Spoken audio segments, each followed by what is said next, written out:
Welcome to the talk show Life Stories with Marc Hoberman.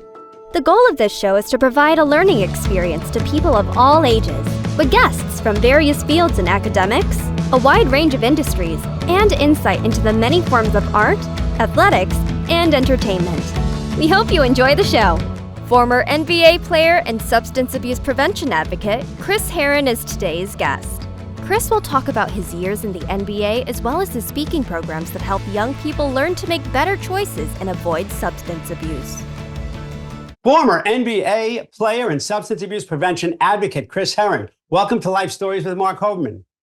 Thank you for having me. It's good to be here. Pleasure. It's a pleasure. Chris, most young people have dreams of being a great athlete, a pro athlete, a celebrity, and more. But how did you turn your dream of playing pro basketball into a reality? Work, right? I was willing to work more than most is really what it comes down to. And at the age of 19, I was introduced to a coach who was very vested into making me better and putting me on that path. I credit, his name is John Welch. I credit John Welch to creating me as a basketball player. Without him, I don't think I ever would have made it. So I guess I was very fortunate to attach myself to someone who was willing to motivate me, to commit to me, to getting me to where I wanted to be. Well, two things I want to unpack, because as an educator of over 30 years, I love two of the things you said. It is so important to have a mentor. But before that, you mentioned that four-letter word that some teens don't like, work. So it takes so much, raw talent is all well and good, but I think that many don't realize you can be great in high school, how that field thins as you go to college ball and then pro ball. So, so how hard is it to balance being a celebrity and then keeping your ego in check? I mean, nobody bothers me when I have dinner out at a restaurant. I'm pretty reserved, like my home is where I want to be. I don't really put myself out there unless I have to, because, the work I do and the people I'm in front of all week, that's my purpose. And once I walk out of that gym or leave that auditorium, the goal is to be at home and let the people who love me and myself feel recovery. And that's what, that's what getting sober has done for me. It's allowed me to be the father that my children need and the husband and the son. And so I tend to stay away from it as much as possible. Gotcha. Well, yeah. Before we get into some of the real heavy stuff, sure. Do you remember, if you close your eyes, you don't have to close your eyes, do you remember the very first time you stepped onto a court as a pro? Because you do the tryouts, you sign the contract, but then you step out. Now it's real. What did that feel like for you? Because that's got to be its own euphoria. That's got to be its own high. It does. I mean, sadly, and I don't know if this is because of the trauma that was attached to it and the pain that I was going through, I really don't have those memories. I don't, like people would say to me, like, what was it like the first time you stepped on the court or you put a Celtics jersey on? I don't remember it. I was so consumed with this secret and I was so suffocated by this addiction that I didn't even pay attention to those moments. Those moments for me were opportunities to continue to hide this illness that was living inside of me and the isolation it was causing me. I do remember being a Denver Nugget. What I remember is I had a coach, Dan Issel, and I would go in the game and he would tell me to shoot. And I was so afraid to shoot the ball. Here I am, a professional basketball player. I've taken 5 million shots in my life. And now I'm on the basketball court and I don't want to shoot. Because I was just so filled with fear and not wanting to fail. And my narrative in my head is you're not going to make it and it's going to be an air ball because you're too excited. So just pass it. And I just had that coach on the sideline yelling at me saying, shoot the ball. And those are moments that I remember. But as far as the NBA and the process of going through that, I was such a prisoner at that time that I couldn't feel it. I didn't, and it's not that I didn't appreciate it. It's just, I honestly didn't want to feel it because I knew it was coming to an end, right? And that was a really hard thing for me, waking up every day and dedicating most of my day to something that I knew was not sustainable and it was coming to an end, right? So here I am, NBA basketball player, practicing, lifting, running, conditioning, traveling, playing games. And every single time I did it, I knew like I'm so close to this being over. I am one mistake, one slip up to this whole thing crumbling down that I didn't want to be present. I have to tell you, I've had many pro athletes, Super Bowl champions, basketball players. I've never gotten an answer like that. That blows me away. That is so tragic and negative, I think, and it's got to weigh so heavily on your brain. But because of my years in education, I started teaching in the Bronx. I'm no stranger to. I mean, I taught crack babies, and that. So I have to get into it. So we talked about your first time, which you kind of didn't remember. Do you remember your first time either trying drugs or where you said, hey, now it's an addiction. Now it's not just partying with the guys. Now it's really a drug addiction. Yeah, listen, I think there were a couple of moments. And one moment was at BC when I was introduced to cocaine, right? And, being a kid from New England, being a Celtics fan, the legend of Len Bias, and losing his life due to cocaine. And the legend was that he tried it once and he died from it. So I walked in that dorm room and there it was, and I'd never seen it in person, but the only thing I could think of is Lenny Bias.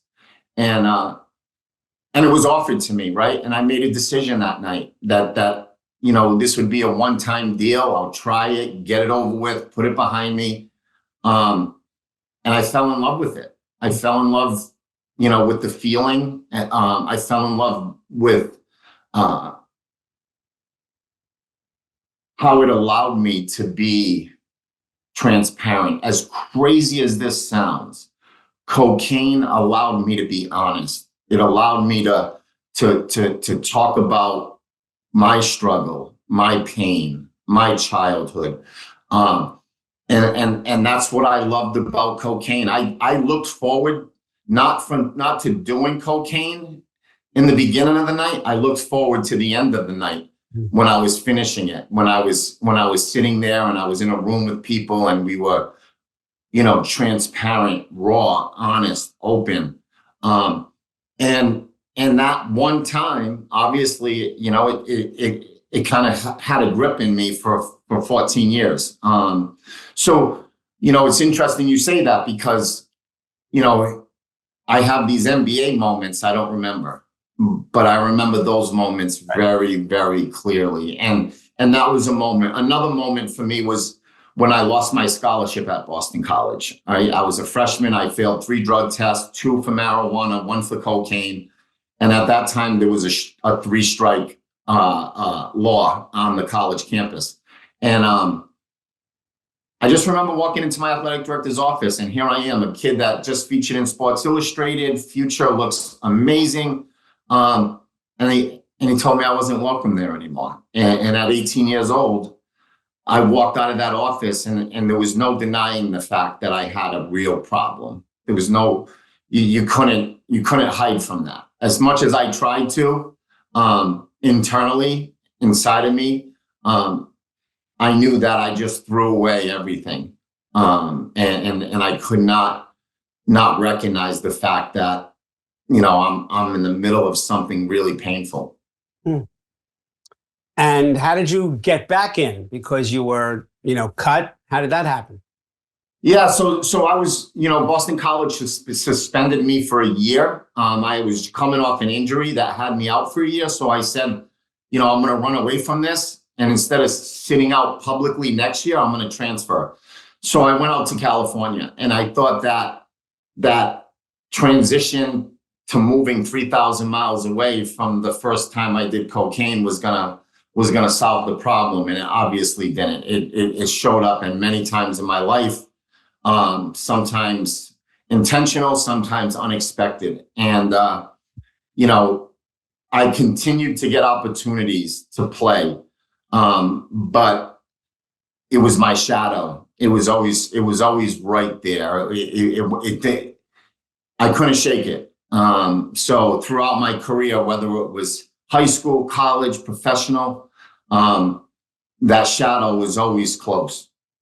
Wow. Well, it's interesting because most of these stories you hear, that people experiment or certainly maybe get addicted once they're in the pros, when the money's there, when the fame is there. So I didn't realize that. It sounds like you entered professional basketball already addicted to drugs.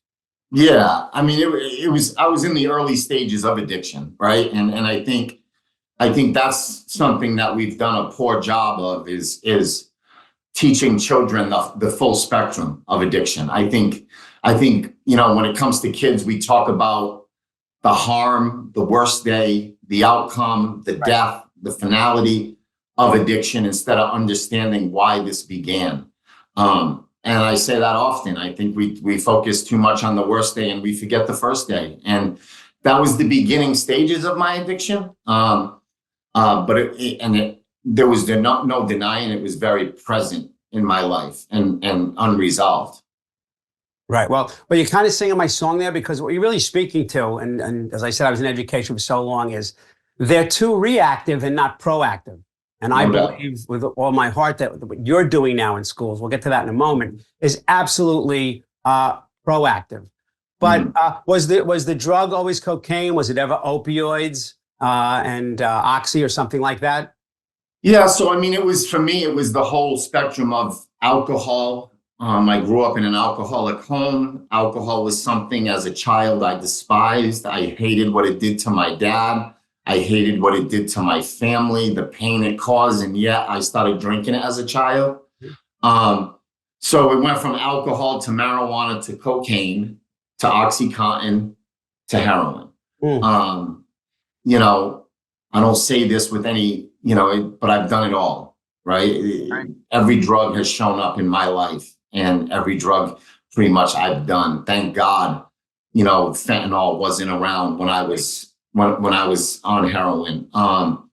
But, I had multiple overdoses and I've kind of gone through the whole gamut of drugs and alcohol in my lifetime. But, heroin, opioids, that's really the bulk of my addiction. I was introduced to opioids at around 24 years old, and I got sober at 32. I tell people all the time when I get a phone call from the family saying, my son, we just found out that he's struggling, and heroin has a tendency to hold on to people for a long time. Heroin is really hard to let go of. And heroin held on to me, for roughly 8 years and near death multiple times with it. I'm just amazed that the body can take that kind of punishment. You mentioned earlier, it really resonated with me that you're a homebody. You like to spend more time with your family. So what effect, that's a long time to be addicted. So what effect did your addiction have on your family, your friends, even your teammates? Yeah. For me, and I can say this now with pain, that I saw my addiction in my children when I was active. I saw it in their eyes. I saw that they felt unsure. They were not grounded. They didn't know what was coming next, what mom and dad were up to. So I could see that. I couldn't deny that. Right. As a dad, I saw that, and it was very painful to see. But sitting here 15 years sober, I've also seen sobriety in their eyes. And I say this to people all the time, get sober and you'll see your children or the people who love you, you'll see a sober smile in their eyes. You know, it's a beautiful process to witness. And when I saw my sobriety working through my children, and then in their eyes and their smiles, you know, I knew I had something unbelievably special. Well, that's beautiful, but you didn't overdose once, you didn't overdose twice, more than that. So what, you know, they talk about rock bottom now, but with fentanyl, rock bottom could be 6 feet under. I don't believe there is a rock bottom anymore. And so what exactly, what made you flip the switch and say, I'm sure you tried before to stop, to no avail. Yeah. What made you able to do it and succeed and say, this is it? You know, so again, to echo with the rock bottom, I think rock bottom has had a unbelievably negative impact in the world of addiction, and in recovery as well. I think people wait too long to intervene. They feel like people have to get to a certain depth before they can work their way up. And, you know, early intervention is critical, right? Early intervention, if we can get out in front of a young adult when they're in that first stage of their addiction, the chances of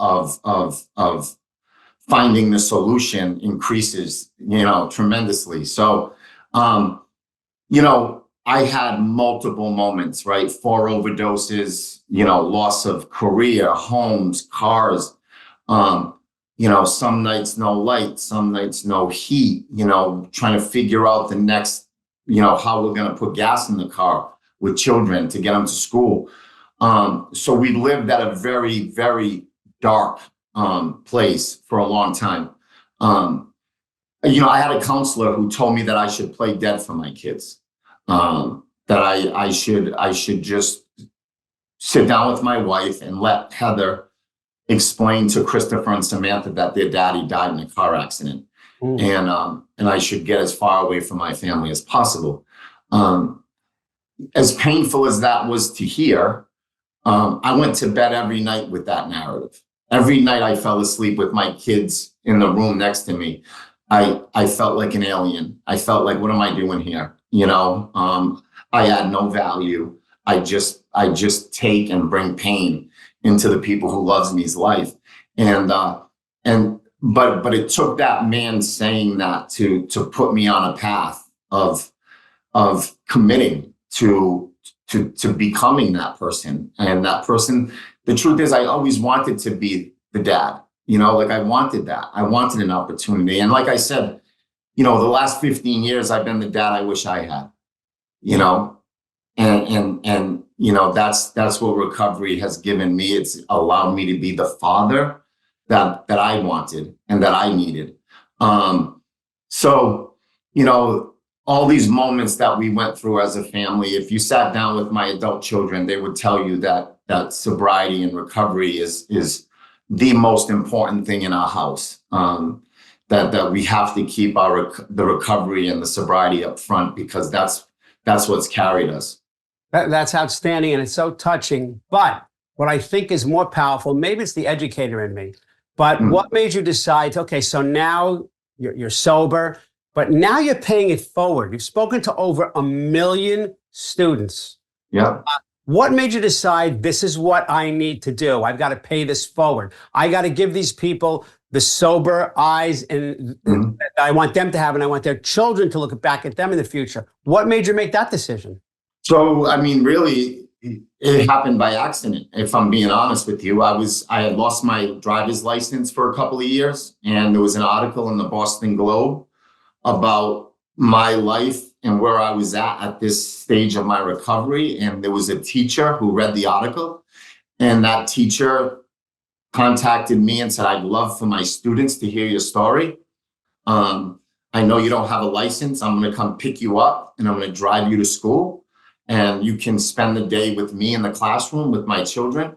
And I did that. And, you know, I've been, you know, I do probably 200 events a year now. And so I never started off with the intent. I was teaching basketball. I was working with kids, and I loved teaching self-esteem. I loved talking self-worth into children through the game of basketball. But then all of a sudden I had this opportunity to have a platform to communicate and to educate and try my hardest to prevent. And I've been doing that for over a decade, and it's been a beautiful process for me. Right. Well, and now it spins into something else. So maybe it happened by accident, but the Heron Project and Herren Wellness did not happen by accident. So, we only have a few minutes left. Could you tell us about those projects? Listen, I was 32. I was 32 years old, and I was in desperate need of a gift. And that gift was given to me by Chris Mullin, a former NBA basketball player, right? Who is in recovery. His wife, Liz, and him decided to pick up the phone and make some phone calls on my behalf and navigate that process for me. And when they contacted me, I was in the hospital. I had just overdosed. And they said to my wife and I, we have a place for him to go to if he's willing. And I went. And, I would go to bed at night, and I just wanted to be somebody's Chris Mullin. I wanted to be somebody's Liz Mullin. I felt that I owed that. And Heron Project kind of morphed into that over a decade ago. And we've been the Chris Mullin for 4,000 families. And, we've given away close to $10 million of scholarships to people who can't afford treatment and who need assistance in getting into treatment. Watching that evolve over the last decade has been truly special. But then at 10 years sober, I took another venture, and that was to open Herren Wellness. I'm doing the podcast from here today. I have 40 people who live here who are seeking recovery. I tell people all the time, like, I have a front row seat to witness this, and it's my life work. It's my passion. And for 6 years, we've been in this at Herren Wellness, and it's a beautiful thing. Wow. Well, thank you for all you do for young people, for the people you're helping now. I just want to say very quickly to the viewers, don't forget to watch us on E360 TV, available on Wednesday nights, 9 p.m. EST, available on Roku, Apple TV, and Amazon Fire. Remember to follow us on social media. Life Stories with Marc Hoberman is on Facebook, Twitter, Instagram, TikTok, and of course, our YouTube channel. So remember to subscribe. Chris Heron, I can't thank you enough, not just for being here, but for sharing such personal, family, friends, real deep stuff, and continue what you're doing. What you're doing for young people is just so near and dear to my heart. So keep up the good fight. Thank you so much. Thanks, brother. Appreciate it. Thank you for watching Life Stories with Marc Hoberman.